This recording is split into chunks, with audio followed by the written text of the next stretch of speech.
Hi, my name's Jules Mills. Welcome to my grotto. I've been fitting boots here for over 30 years, so if you'd like to pick up some tips and tricks, keep watching.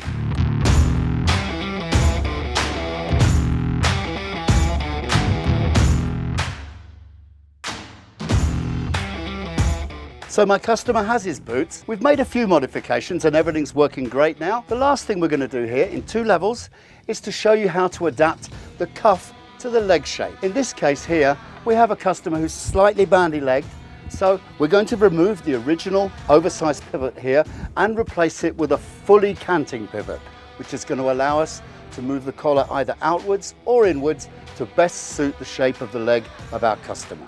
So first we are going to remove the 2 screws on either side of the cuff. We're going to use a special tool here. You also have the tool that's delivered with the boot in the box.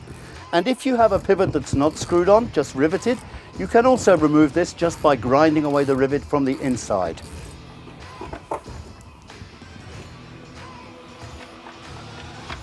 We repeat the process on the inside rivet.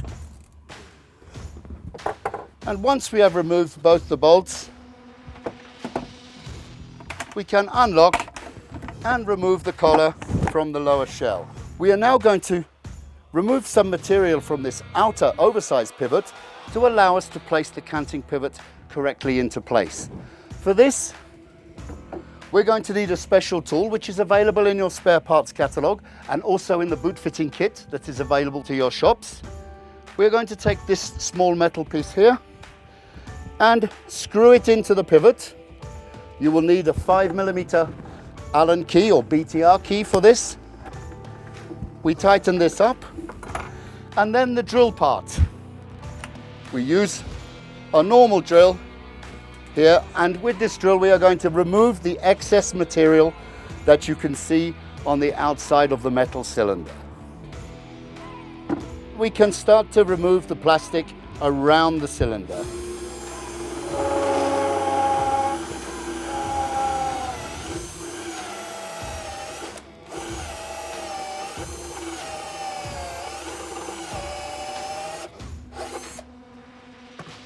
Now you can see that we have removed the plastic from the cylinder and we have a smaller pivot on the inside.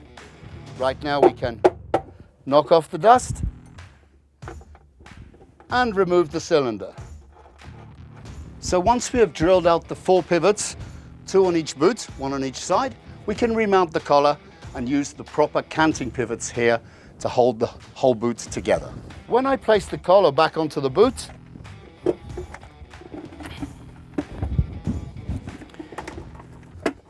you can see now that we have a gap on the inside, and now I can place my canting pivot in place instead.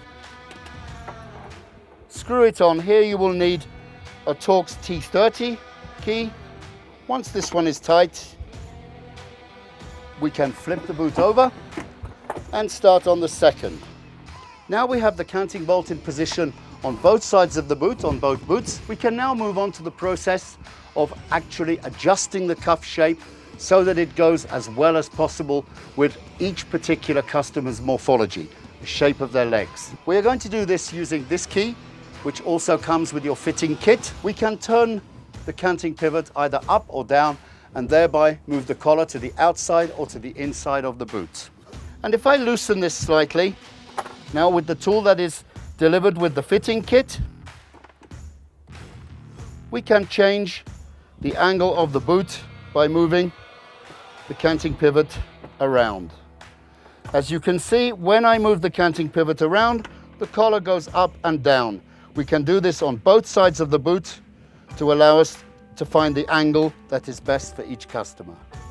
Once the canting pivots are in place, we're ready to move on to the next part of the procedure, which is going to allow us to adjust the cuff exactly to the shape of the customer's legs. So the very first point here, and this is very important, is we need to have a molded footbed with proper support, because otherwise the foot won't be in the right position and neither will the leg. So we have a custom footbed here. We're going to remove it from the liner and place into the shell.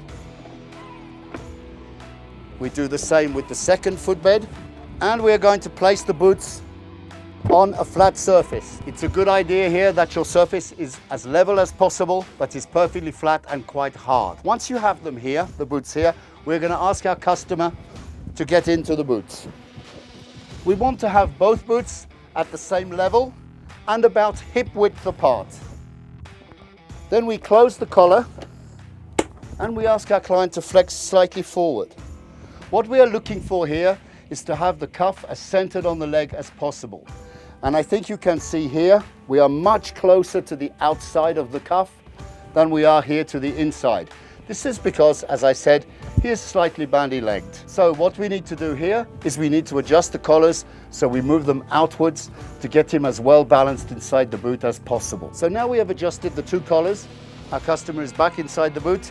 When he is slightly flexed forward here, you can see that we have much more of an even space both on the outside and the inside of the shell.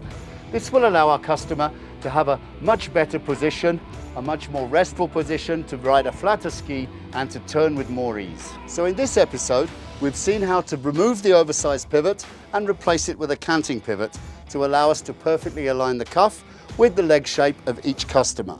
In level 2, we're going to take this process a step further, and we're going to change the angle of the base of the boot, which will allow us to have an alignment of our skier, which is just perfect.